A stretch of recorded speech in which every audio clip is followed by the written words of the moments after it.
Grabando. Ok. Bueno, tal como lo anunciaba Claudia, vamos a empezar con con un intento de devolución en particular sobre algunos puntos del trabajo práctico integrador. En mi caso voy a trabajar el punto E y el punto F, los dos últimos, la cita y la viñeta. Eh, Aclaro que digamos, la devolución completa va a ir dentro de la plataforma a través del- de la tarea que se les asignó, pero que simplemente para ilustrar esta puesta en común, tomé algunas cosas de cada uno de los trabajos en una presentación de PowerPoint, como para ir viendo y revisando en función de las consignas que se pidieron y el trabajo que ustedes hicieron, ¿sí? Así que ahora voy a pasar a presentar la presentación, ¿sí? Eh, a ver, ¿se está presentando? Sí, ok. Bueno, la puesta en común es simplemente de los distintos puntos que nosotros teníamos al final del trabajo práctico integrador. En este caso, el punto E, esta cita o estas, digamos, pedazos, extractos de una cartilla sanitaria de 1939, al cual, digamos, bueno, ustedes ya saben, se hacía mención a cierta fase del proceso de enfermedad, desde la visión de los higienistas y orientadas a docentes de la escuela secundaria de aquella época, ¿sí? Bueno, los distintos trabajos tienen distintas visiones en virtud de lo que ustedes tenían como posibilidad de ir relacionándolos con contenidos, conceptos que trabajamos nosotros en clase, o a través de bibliografía, o parte, digamos, de las distintas clases por videoconferencia que hemos tenido hasta ahora, ¿no? Rescaté algunas cositas como para ir conversando y planteándoles esta puesta en común. Por ejemplo, esto no está citado por una cuestión de no hacer referencia, pero ya cada uno sabe qué es lo que escribió, cada grupo, ¿sí? Así que, por ejemplo, en este punto tomaban como que esta cita, o lo que se decía en esta cita, reafirma la concepción de la salud desde un punto de vista colectivo o social, en donde cada ser humano es un producto de esa comunidad y que cualquier situación que a simple vista repercute únicamente en el individuo es en realidad también afecta a toda la sociedad de la que es miembro. Hice esta sección como para tratar de reflexionar si en realidad la cita reafirma la concepción de salud de un punto de vista colectivo, o una vez que nosotros, pasado el tiempo y habernos relacionado con otros modelos de salud, con otros modelos de comunicación en salud y de educación para la salud, podemos llegar a inferir de lo que le está pasando a ese sujeto que es parte de la cita en cuanto a su situación en su proceso de enfermedad. Y lo que vemos detrás de eso es una concepción de salud de lo colectivo, digamos, de lo que quisiéramos que se tratara como un punto de vista de lo colectivo y social, cuando en realidad se está tomando una referencia más que nada funcionalista digamos, revisionando la cuestión del modelo, del otro modelo de salud, de lo biopsicosocial, por plantear algo, ¿no? O del modelo, digamos, de la ciencia positiva, que era el biologicista, el modelo médico hegemónico. En contraposición de esos tres modelos, en realidad estábamos viendo que aquí en ese texto se reafirma la concepción de salud de un punto de vista colectivo, o estaríamos deseando de que se reafirme, ¿sí? Esto para ir reflexionando en función... Sí, Diego, sí. Me parece que por ahí no todas y todos tienen presente la frase que vos la pusiste. Yo la leería de nuevo, porque la pasaste, no la leímos, para que se pudiera pensar. Bien, la cita de la cartilla sanitaria de contribución del Centro de Investigaciones Fisiológicas del Ministerio de Justicia e Instrucción Pública y Dirección General de Educación Física, Buenos Aires, 1939, elaborada por higienistas y dirigidas a profesores de escuelas secundarias. En esta cartilla, parte de este extracto, de este texto, dice: la salud no es solamente un bien personal, es también un estado que incide sobre la colectividad. Un ser enfermo ve disminuir su capacidad de trabajo y rendimiento. De un modo u otro, se convierte en un ser pasivo que pesa sobre los otros. Su disminución productiva o su abandono como ser útil lo convierten en un peso muerto que la sociedad debe arrastrar tras de sí con la consiguiente disminución de su rendimiento. Si además de enfermo el sujeto se vuelve contagiante, ha de considerarse un ser de nocividad activa frente al organismo social. De modo que, al llegar obligado a controlar periódicamente su salud y la de los suyos, todo hombre o mujer cumple con un deber primordial de solidaridad humana. ¿Sí? En la reflexión, un grupo de ustedes habla de reafirmar la concepción de la salud desde un punto de vista colectivo o social, en donde cada ser humano es un producto de esa comunidad y que cualquier situación que a simple vista repercute únicamente en el individuo, en realidad también afecta a toda la sociedad que es miembro. ¿Sí? Digamos, la reflexión que ustedes hacen es la de reafirmar la concepción de la salud desde ese punto de vista. ¿Sí?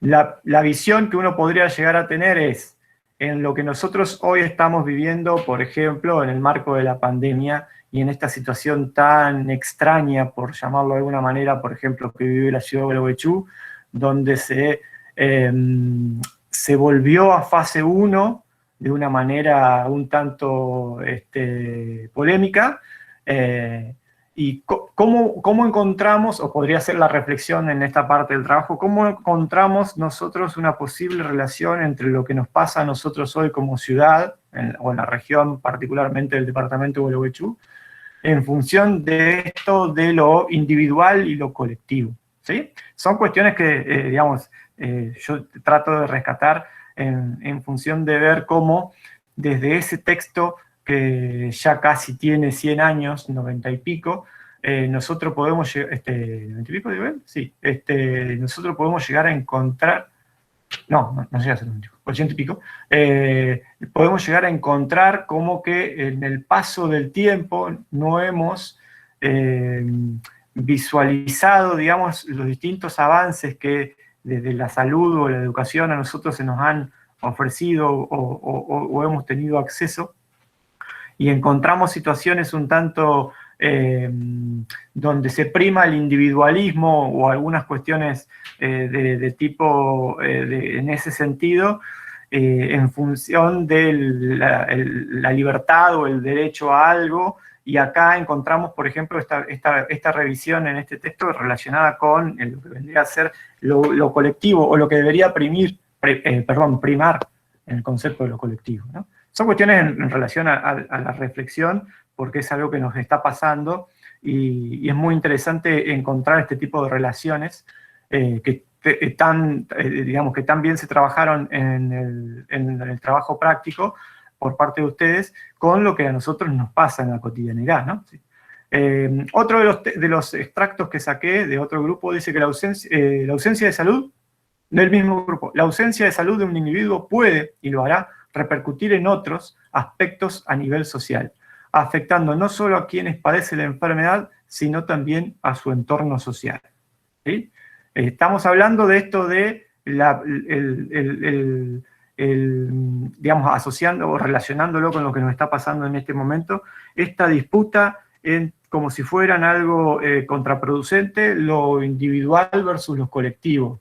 ¿Qué discusión se está tomando entre lo que vendrían a ser medidas de salud colectivas y medidas de salud que apunten a la responsabilidad individual, por ejemplo, ¿no?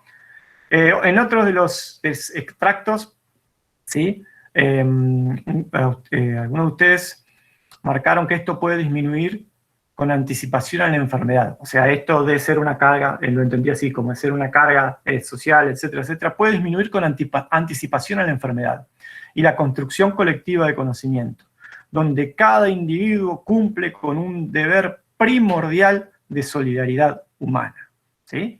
Acá empieza a aparecer esto de un concepto ético del deber, ¿sí? De la solidaridad, como un estamento superior en el punto de vista de lo que debe primar en una comunidad, ¿sí? Y al tomar otro extracto, al tomar a una persona como un ser útil para producir determinado bien o servicio, el cuidado de la salud pasa a ser el cuidado de la maquinaria productiva. Con humanos enfermos, la producción disminuye. Con humanos contagiantes, la producción corre riesgo de disminuir aún más, lo que no es redituable para el sistema capitalista. En este extracto, la relación apunta a otro tipo de vinculación entre el hecho de lo que en la anterior se mencionaba como deber primordial de solidaridad, a una solidaridad, digamos, visualizada dentro de la posible plusvalía o los conceptos, digamos, del valor, digamos, de la fuerza de trabajo en función de su tarea que se cumple en el espacio productivo.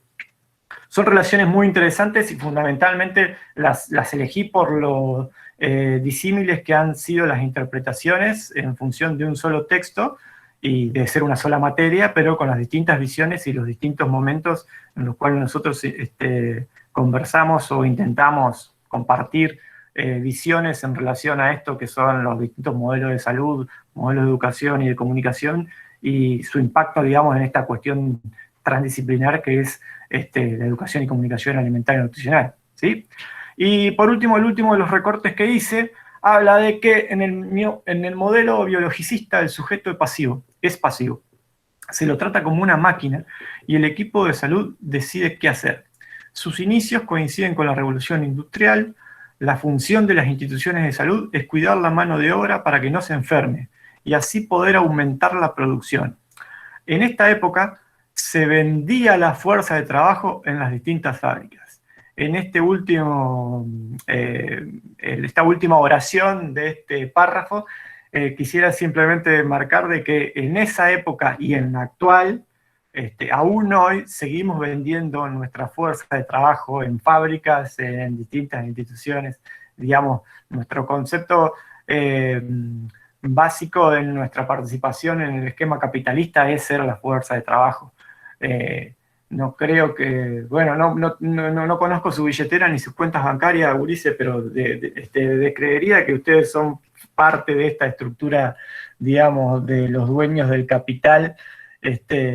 Me creería que son más del lado de este lado donde estamos los que nosotros vendemos nuestra fuerza de trabajo a partir de nuestra tarea correspondida por un salario y un determinado sueldo. Más allá de la chanza y el chiste, la idea de esta también marca esto de el modelo biologicista y su abordaje al sujeto pasivo y como siendo parte de, o sea, esta estructura, esta visión sistematizada, o sea, basada en el sistema, en esta cuestión de aparato, donde tendríamos a decir el aparato productivo que se basa en la fuerza de trabajo, que pone, que crea valor en determinados productos, en determinadas producciones, y la necesidad de mantener a esa fuerza de trabajo sana para que, como decía en el extracto anterior, este sistema capitalista siga redituando en la función que lo está haciendo, ¿sí? Bueno, básicamente el concepto de esta puesta en común es volver sobre lo escrito, volver sobre lo leído y volver a reflexionar, esta vez más ilustrados. Tuvimos la oportunidad de tener 2 clases en las cuales debatimos estas cuestiones y acceder, digamos, a otro tipo de información que de hecho ustedes hicieron reproducciones muy interesantes, o sea, volvieron a ver sus producciones para corregirlas o rehacerlas en función de esta nueva realidad. Es muy interesante ver cómo cada uno puede obtener una determinada interpretación de lo que lee en función de lo que, digamos, fue escrito en aquella época, en 1939, en función de esto que ustedes saben han aprendido, siguen aprendiendo y pudieron relacionar entre los contenidos de una materia que se propone así, digamos, como parte de un debate donde la reflexión es parte importante y más que nada necesaria, ¿sí? Bueno, pasando al punto F, teníamos esta viñeta donde un doctor, supongamos, ¿sí? Por su physique du rôle en cuanto a su personificación, dice: comer un banano diario por el potasio, también una naranja para la vitamina C, y una taza de té verde sin azúcar para prevenir la diabetes, 2 litros de agua y un vaso de vino tinto para prevenir infartos, entre 4 y 6 comidas livianas con mucha fibra y dormir 8 horas. Caminar por lo menos media hora diaria. Y del otro lado, el que podríamos llegar a denominar paciente, contesta: ¿y con qué tiempo? Las viñetas tienen esa cuestión de poder generar un espacio de síntesis de una idea con mucha potencia, desde el punto de vista de esto, de codificar lo que pasa en dos personajes que podrían llegar a ser un médico y un paciente, pero parte de lo que vendrían a ser los mensajes en el ámbito de la salud apuntan muchas veces a esto, ¿no? A este tipo de transferencia de información y recepción un tanto pasiva. Por lo menos este señor se pudo dar cuenta de que no tenía tiempo para hacer todo lo que le estaba pidiendo el doctor. ¿Qué sacamos acá? Por ejemplo, entre las relaciones que ustedes pudieron hacer entre la viñeta y las distintas conceptos y cuestiones que pudimos ver en el trabajo en clase y en el texto, bibliografía y demás, algunos de ustedes rescataron el modelo de educación vertical, ya que se puede observar claramente un énfasis en el contenido, esto que Freire llama educación bancaria, y cómo el médico le indica el consumo de diferentes alimentos y la realización de actividad física, sin tener en cuenta, esto es importante, si el paciente tiene tiempo para poder realizarlo. En realidad el paciente le dice con qué tiempo, o sea, ya definitivamente no lo tiene, ¿sí? Pero es muy interesante poder encontrar esto del modelo de educación vertical o el modelo, digamos, de comunicación que pone énfasis en el contenido, donde esto es una cuestión direccional, donde el tipo le tira información y después el otro ve si la agarra o no. Otro extracto de la puesta en común de los trabajos de ustedes habla de: lo podemos relacionar con lo mencionado por Pierre Bourdieu y su advertencia de que la palabra no es algo neutral, sino que adquiere significación en su contexto social. Acá nos detenemos un poquito en el sentido de decir que esto de que no es neutral la palabra es un tanto complicado de plantear frente a la situación hegemónica o dominante que muchas veces tiene el médico, el profesional, cualquier profesional, frente a el paciente o la persona con la que está enfrente. Este dominio tiene que ser algo evaluado por parte del profesional, esta hegemonía, esta dominación, no dominio, esta dominación, esta hegemonía, tiene que ser evaluado a la hora de uno cuando está en esa función para ver frente a lo que está y las condiciones en las que opera esa instancia de comunicación. Y es muy interesante esto de que adquiere significación en su contexto social. Nosotros nos podemos reír, por decirlo de alguna manera, esta viñeta a modo de chiste, porque tenemos ciertas herramientas, ciertos saberes, ciertas concepciones que nos permiten tomar esto como una situación irónica, un tanto cómica. Habría que pensarlo más allá de lo que nosotros podemos pensar como el colectivo que somos nosotros 20 acá, en función de esta realidad, si nos podemos reír de esta situación o si es en cierta parte graciosa. Otro de los conceptos muy interesantes habla de hegemonía. El doctor tiene un punto de vista hegemónico, porque hace referencia a las posibilidades que tiene la clase media y clase alta, sin tener en cuenta la realidad y oportunidades de la persona que está atendiendo. Esto es una precisión y una justeza es destacable desde el punto de vista de su precisión y justeza. Esta cuestión, no personificada específicamente en el doctor, sí en esta viñeta, pero esta cuestión de la hegemonía está personificada en muchas instancias. La clase pasada lo comentábamos medio en joda, medio en serio, con el tema de la hegemonía detrás, digamos, la hegemonía que se plantean detrás de la organización de ciertas materias, de ciertas cátedras, de ciertas estructuras, digamos, didácticas que se plantean a lo largo de nuestra trayectoria, ¿no? Bueno, la educación para la salud, otro recorte de esta puesta en común.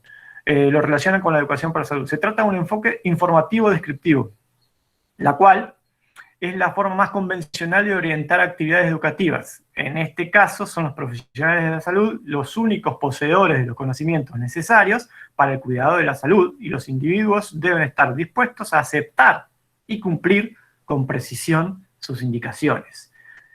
Esto también es muy claro y, digamos, conceptualizado en relación a esto del rol hegemónico del docente, del profesional, del doctor, de quien está frente a esa situación de comunicación y frente a lo que le pasa al otro sujeto de este binomio, que vendría a ser en este caso el paciente, ¿sí? Otro punto interesante, la situación médico-paciente. Nos ilustra cómo se pone en práctica un modelo de salud funcionalista, desde un enfoque biopsicosocial, en donde el profesional apunta hacia un cambio brusco y repentino en el accionar de estilo de vida del paciente, delegando toda la responsabilidad en él a partir de directivas basadas en la ciencia, bien acá, pero en este caso abstraídas de la realidad social. O sea, a medida que fueron llegando hacia el final del trabajo práctico, se fueron poniendo a punto caramelo. Muy bueno esta apreciación de lo que podríamos llegar a sacar de esta viñeta médico-paciente. Otro rescate de los distintos trabajos prácticos. En la imagen se observa una situación muy común actualmente, en donde el profesional de la salud emite una gran cantidad de información, pero el receptor no entiende qué hacer con ella. En este punto yo hice, se me presentó la situación de actualmente nuestra realidad pandémica hoy, ¿no? La gran cantidad de información donde muchas veces el receptor no entiende qué hacer con ella. Desde personalidades que te dicen que hay que abrir, que es necesario salir, qué sé yo, hasta terapistas pidiéndote por favor que no abra, que no salga. O sea, esta cuestión de lo que en los medios de comunicación, como situación hegemónica, no más allá del profesional de la salud, sino el hecho de encontrar esa figura hegemónica en el proceso de comunicación, a nosotros nos encuentra con gente que verdaderamente no sabe efectivamente qué hacer con todo eso que se les bombardea cotidianamente, y más aún pasando toda esta etapa del proceso de la pandemia que ya nos lleva tanto tiempo pendientes de este solo tema, donde la agenda está marcada por cuestiones muchas veces poderosas que no terminamos de entender desde dónde se plantean determinados temas, ¿sí? Y por último, en la imagen se observa... Ah, no, es la misma. Perdón, la repetí. En la imagen se observa una situación muy común actualmente donde el profesional de la salud emite una gran cantidad de información, pero el receptor no tiene. Bueno, básicamente la idea era reflexionar sobre estas puestas en común, muy interesantes, me gustaron muchas cosas. Como verán, si empiezan a revisar a partir de lo que estamos conversando, van a encontrar que en cada uno de los trabajos prácticos hay algunas cuestiones interesantes de discutir o volver a revisar. No son cuestiones complicadas, ¿no? Lo que ¿qué es lo que conversamos también en la clase pasada? Muchas veces esto de toparse con esta realidad analizada en categorías, es como que nos da la tendencia a querer meter todo de una manera simplificada dentro de tal columna o tal casillero en un cuadro. Y a veces la realidad necesita de interpretaciones en función de esto que hablábamos, del contexto y las distintas condiciones que operan en relación al contexto y la situación, ¿sí? Así que bueno, esto simplemente era para ilustrar, para que vean lo bueno y se lean entre ustedes y puedan ver entre ustedes cómo han sido los distintos aportes que cada grupo ha realizado y las distintas lecturas que han hecho del mismo, de la misma viñeta y del mismo extracto de texto, ¿sí? Así que bueno, muy bueno, me gustó. como verán, algunas cosas siguen surgiendo y siguen apareciendo desde distintos puntos de vista, pero siguen existiendo las mismas reflexiones y los mismos puntos digamos, a tener en cuenta frente a las condiciones que operan en el ámbito de la comunicación, la educación y la salud, por supuesto. Bueno, hasta acá la presentación mía. Ya recibirán sus devoluciones. Lo que sí me gustaría marcar es que este trabajo integrador, que funciona como un parcial y que intenta que ustedes integren conocimientos, es muy interesante, como decía Diego, para ir bien cómo ustedes fueron tomando distintos aspectos, pero no todo es correcto, porque cada una de esas actividades tenía como función que ustedes pudieran articular teoría empiria. ¿Qué era la empiria? En un punto era el fragmento y en otro punto la viñeta. En el caso del fragmento, hay alguien que enuncia con una determinada intencionalidad y desde un determinado punto de vista. Y los distintos trabajos prácticos, no todos, algunos sí, identificaron desde qué lugar estaban enunciando esa cartilla. Entonces, ¿qué sería lo correcto cuando uno encuentra, por ejemplo, el análisis de un texto y poder fundamentar desde dónde, desde qué modelo de salud o desde qué modelo educativo comunicacional ese texto está enunciando? Buscar cuál es el fundamento teórico que permite argumentar mis dichos. Y eso falta en todos los trabajos. Es decir, ¿a qué me refiero? Que algo de lo que ustedes argumentan tiene que estar fundamentado en la teoría que han trabajado. Esto es fundamental para, es decir, posicionarse no en un lugar del comentario, sino en un lugar de la generación de conocimiento. Entonces, fundamentalmente, con el punto de la cartilla de los higienistas, todos tienen que revisar ese punto y volverlo a mandar, algunos porque se han posicionado en un lugar incorrecto de la intencionalidad del enunciador, y otros porque han logrado ver cuál era la intencionalidad del enunciador, pero tampoco han fundamentado ese argumento con alguna parte de la teoría. Esto es de los textos que ustedes tuvieron, ¿sí? Que pueden ser las grabaciones de las clases, pueden ser los textos que han tenido para leer, ¿sí? Donde se ha desarrollado teoría y fundamenta ese posicionamiento de ustedes. ¿Se entiende lo que hay que hacer? En la viñeta está mejor porque lo fueron agarrando desde el modelo de salud o desde el modelo de educación más ajustado. Es decir, en líneas generales todos han logrado mejor el abordaje de la viñeta.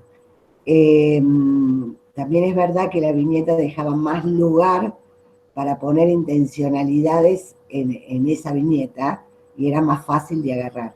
Pero tanto un punto como otro, ustedes argumentaron algo, algunos lo argumentaron bien en el sentido correcto, otros no, pero todos y todas tienen que fundamentar esa argumentación ilustrando con un párrafo de la teoría. Eso es lo que se hace cuando uno argumenta científicamente. Según qué mirada, por ejemplo, hay alguien que argumentaba con Bourdieu, Diego. Sí. Por ejemplo, el grupo que argumentó con Bourdieu, eso es lo correcto, es decir, traen un concepto para argumentar y ese concepto dicen de dónde viene, cuál es la fuente de la información teórica, ¿sí? Es decir, eso es lo correcto, eso es lo que tenemos que hacer. Si hablamos de salud colectiva, tenemos que fundamentar con algún concepto claro de la salud colectiva que diga que eso tiene que ver con la salud colectiva. Porque a muchas veces, por ejemplo, el grupo que habló de salud colectiva para el párrafo, si lo tiene que fundamentar teóricamente, se va a dar cuenta que ahí hay algo que hace ruido, que no están hablando en la misma dirección, que esa enunciación no tiene que ver con la salud colectiva. Es decir, no es que yo toco de oído, sino que lo fundamento teóricamente. Nosotros estamos haciendo ciencia, un abordaje científico del conocimiento. Y eso difiere de la opinión. Para eso hay que tener, para poder fundamentar una opinión científicamente, hay que tener claras las categorías teóricas. Y esas categorías teóricas se tienen claro cuando uno profundiza sobre la teoría, ¿sí? Lo que yo, cuando trabajaba con los chicos ayer sobre lo que había pasado en estas clases anteriores, veíamos lo de los trabajos integradores, nos parece que esos trabajos integradores les falta una vuelta de tuerca en apropiarse de los conceptos teóricos que hemos trabajado tanto de modelos de salud como de modelos de enseñanza como modelos comunicacionales. No sé si se entiende lo que hay que hacer, ¿sí? Es decir, todos le tienen que dar una vuelta de tuerca a estos dos últimos puntos del trabajo. Diana, sí, bueno. Jimena, sí, se entiende, muy bien. Profe, nosotros, por ejemplo, habíamos enviado de nuevo el trabajo con algunas reflexiones acerca del punto D que nos habían mandado ese comentario, pero tendríamos que esperar a que nos lo vuelvan a corregir o directamente agregamos algún tipo de cita a los puntos E y F, porque nosotros no tuvimos correcciones de los otros puntos y creemos que la argumentación que hicimos en base a nuestro entendimiento estaba bien, pero entendemos el tema de argumentarlo científicamente, obviamente. Lucía, ahora Laura va a hacer la devolución de los trabajos que recibimos de nuevo, que con eso también quiero hacer una mención, porque la fecha de entrega de ese trabajo era el viernes 28. Cuando nosotros ponemos fecha de entrega, tiene varios objetivos. Uno de los objetivos es ordenarlos a ustedes con el trabajo intelectual. Y al mismo tiempo, el otro objetivo tiene que ver con que nosotros tengamos tiempo de poder mirarlos para hacer la devolución. Laura, ayer, después de nuestra reunión de cátedra, se tuvo que quedar mirando los trabajos que habían llegado. Y algunos que habían llegado nos dimos cuenta que ya lo tenían hecho porque lo subieron después que Laura mandó el mail recordando que lo tenían que mandar, y lo subieron al toque, de lo cual decíamos, este trabajo ya estaba listo. Se colgaron en subirlo. Entonces, lo que quiero decir es que a nosotros a veces, en poco tiempo, también nos cuesta hacer la devolución. Pero bueno, fuera de esto, ahora Laura va a hacer la devolución de los trabajos rehechos, para decirlo de alguna forma, los que volvieron a mandar. Así que esa parte de lo que Lucía vos decías va a estar cubierto ahora, ¿sí? Bárbaro. Ahora y después recalculamos, ¿eh? Bueno.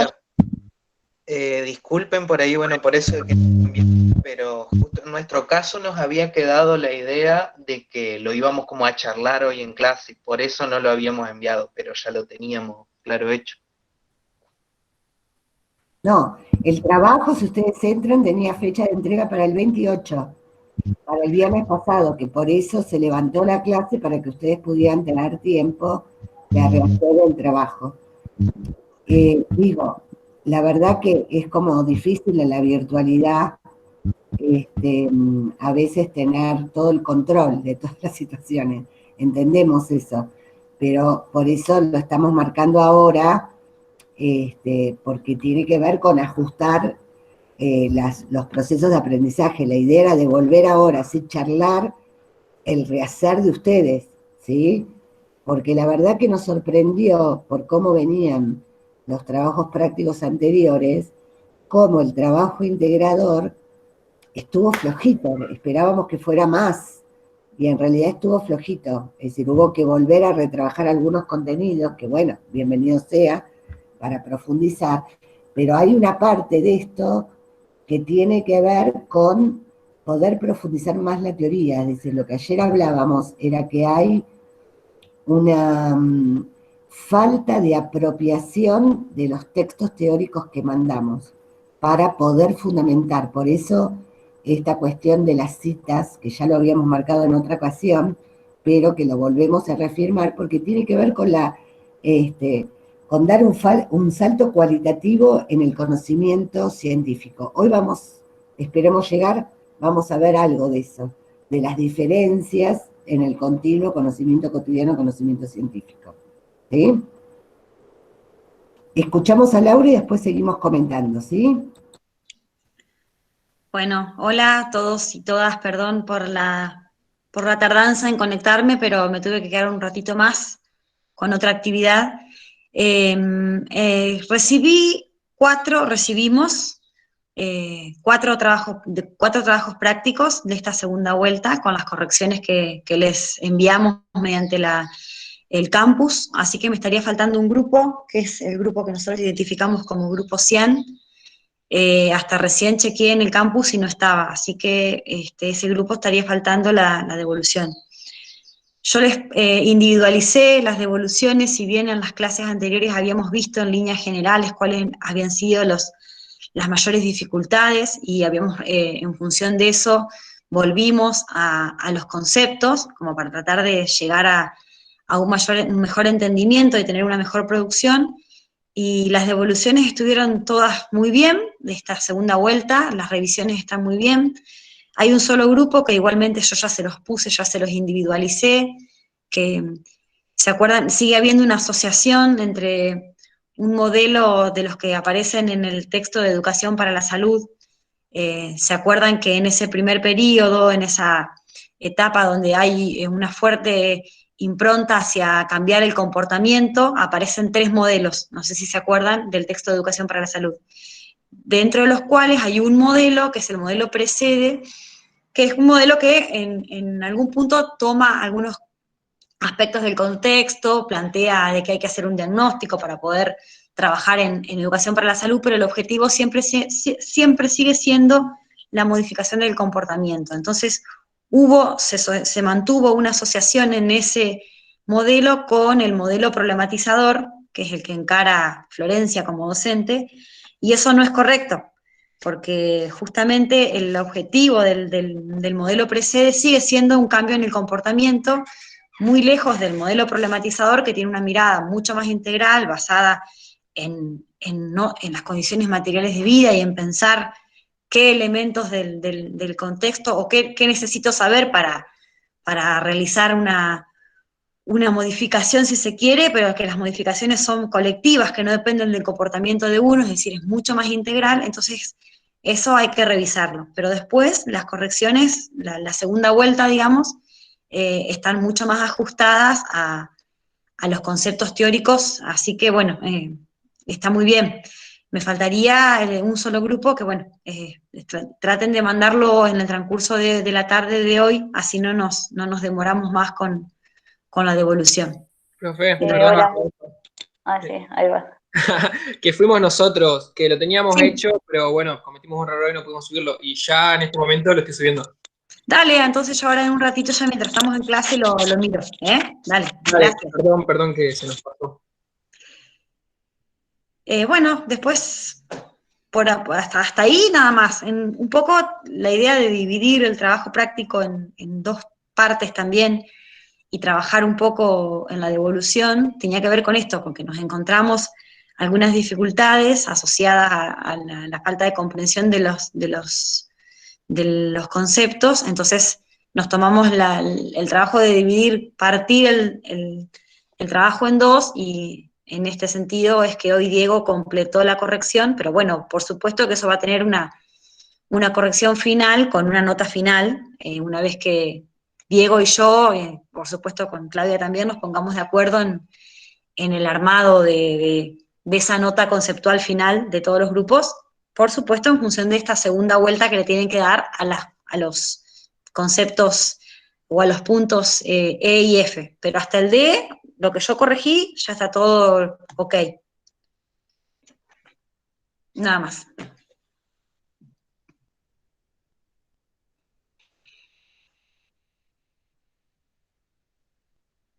No sé si a ustedes les quedó alguna duda. ¿Alguno de los grupos? No, por acá quedó todo claro. Muy bien. Bueno, de mi parte, Diego y Clau, ya estaría. Yo ahora, en el transcurso de la clase, en algún bachecito, ya les corrijo el trabajo a Maxi y a Ana Laura, si ya se los devuelvo. Entonces, de los puntos anteriores, nadie tiene que hacer el rehacer, ¿sí? Porque es la devolución que dio Laura, es decir, mejoraron en ese trabajo. De los puntos que devolvió Diego, que son los dos finales, todos revisan eso, y ahí contesto tu pregunta, Lucía, tiene que ver con que todos agreguen las citas de la teoría que fundamenten, ¿sí? Es decir, algunos van a tener que revisar lo que pusieron y otros fundamentarán en lo que argumentaron en eso que escribieron en los puntos D y F. Después vemos con Diego cómo se hace con la plataforma para que lo suban de nuevo, es decir, para que puedan volver a subir esos dos puntos. ¿Queda claro? Sí, Claudia, perfecto. Al menos por acá. Sí, sí, de mi parte también.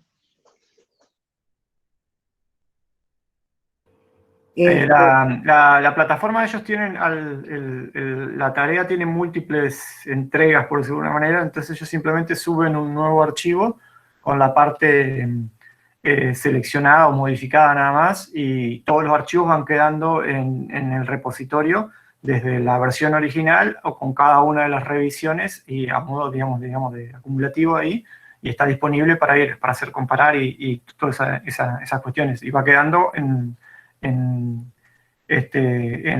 la pestaña de cada uno de ellos para cuando se le pone la nota, queda como archivo, como repositorio. Así que no hay problemas con eso, que lo suban en el mismo lugar.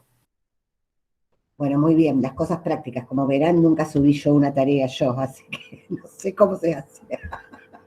Bueno, el fundamento de esto tiene que ver con algo que ya le repetimos en algún momento de nuestro vínculo docente, y es que cada uno tiene que tener claro las distintas corrientes de pensamiento que transitan después con prácticas diferenciadas. Nosotros no les queremos imponer un modelo, queremos que conozcan los modelos para que puedan elegir y ser consecuentes con sus prácticas como futuras y futuros nutricionistas. Entonces, el objetivo de que vuelvan a sus producciones tienen que ver con que ustedes puedan tener mayor conciencia de qué quieren producir en la realidad, en este caso, en las prácticas educativas y comunicacionales con sus grupos destinatarios que van a tener cuando sean nutricionistas, y que efectivamente orienten sus prácticas a lo que quieren lograr.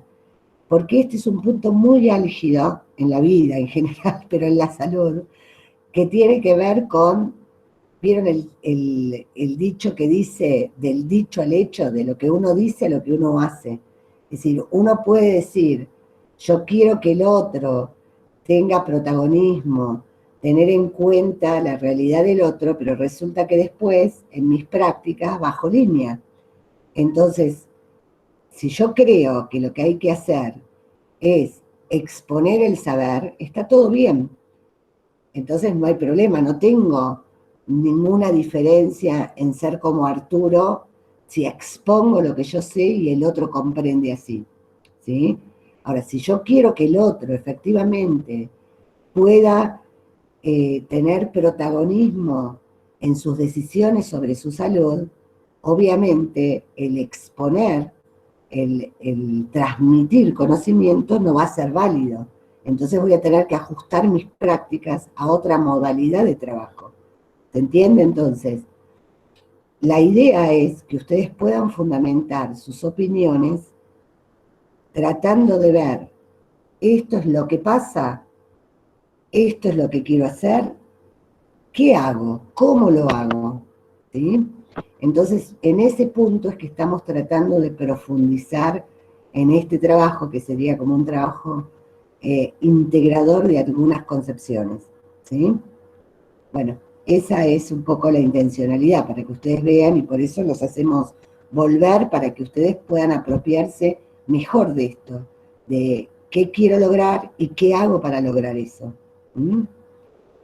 Bueno, hoy vamos a empezar a ver justamente el otro. ¿Se acuerdan cuando veíamos el triángulo, donde hablábamos que para que hubiera un espacio educativo, un espacio comunicacional, tenía que haber un sujeto que enseña o que enuncia, que comunica, un sujeto que aprende o que decodifica un contenido y intencionalidad educativa y intencionalidad comunicativa.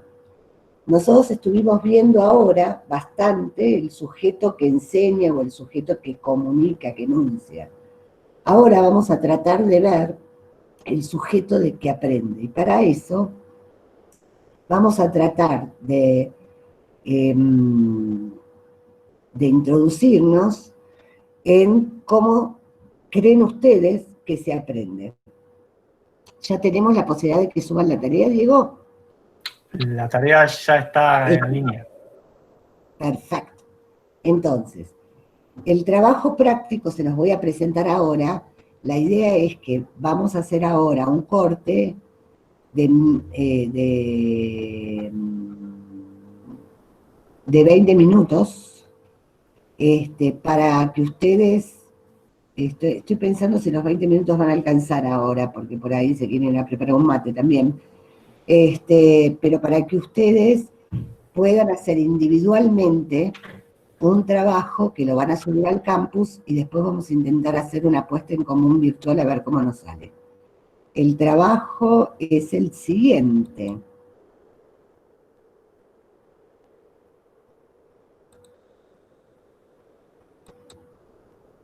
¿Se ve?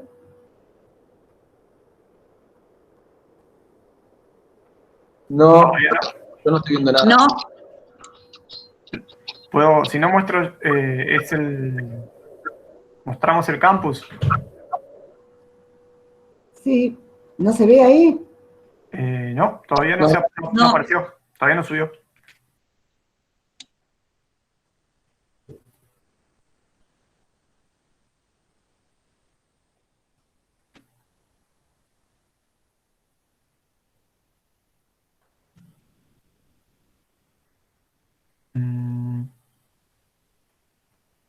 Ajá.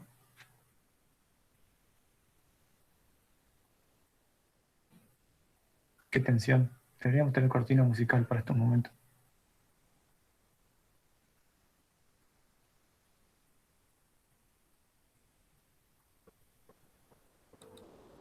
¿Que soy yo o...? Ahí está.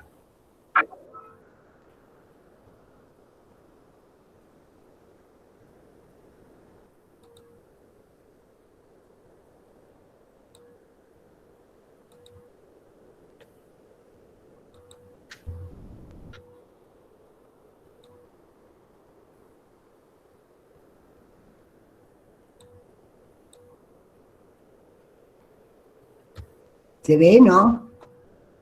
Todavía no.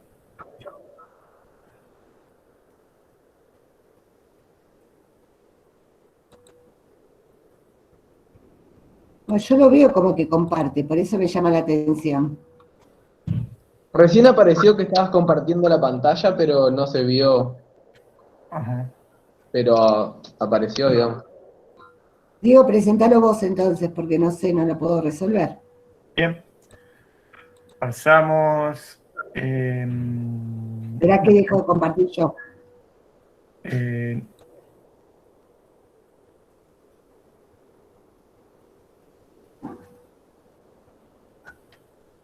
Bien. A ver si se ve. ¿Se ve la pantalla? Sí, sí se ve.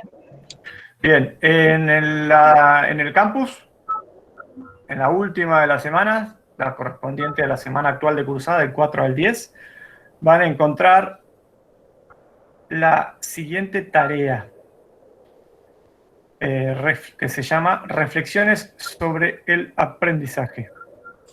¿Sí? Bueno, se le puse de nombre yo recién.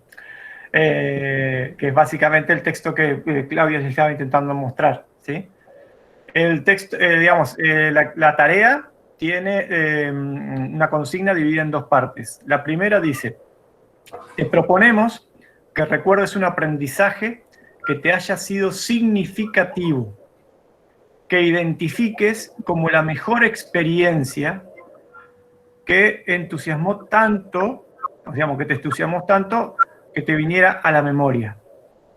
La segunda parte: ¿podés formular alguna hipótesis inicial acerca de esa situación? ¿Alguna explicación provisoria acerca de cuáles son los rasgos de una buena experiencia de aprendizaje? Esto está en el campus, ¿sí? Ustedes lo que tienen que hacer es agregar la entrega y pueden escribir online, sería lo mejor. Si pudieran llegar a escribir online, así lo edito más rápido, o adjuntar un archivo como en las tareas tradicionales que ustedes tienen. Pero si pueden llegar a escribirlo directamente en el campus de entrega, mejor aún. La idea sería entonces que la consigna va a tener una parte donde describen ese aprendizaje para ustedes es significativo, que ustedes dijeron, aprendí esto, me dio luz en mi vida, o fue un momento de inflexión, o entendí algo que no entendías ahora, ¿sí? Que les viene a la memoria, puede ser de cualquier ámbito de la vida, y la idea después es que puedan hacer como hipótesis de por qué creen que efectivamente fue un buen aprendizaje. ¿Qué fue lo que tuvo de distinto o de bueno que eso les sirvió, ¿sí? Para tener ahora como ese aprendizaje como recuerdo, como un buen aprendizaje. ¿De acuerdo? ¿Se entiende? ¿Sí? Sí, se entiende. Perfecto. Entonces, y media nos volvemos a encontrar de nuevo en el foro. Bien. Nos volvemos a encontrar en el foro público con esa tarea hecha, ¿de acuerdo? Cada uno la hace individualmente. Nos vemos en media hora, un poquito menos. Ahí Sí. media, nos vemos y media. Dale. Media.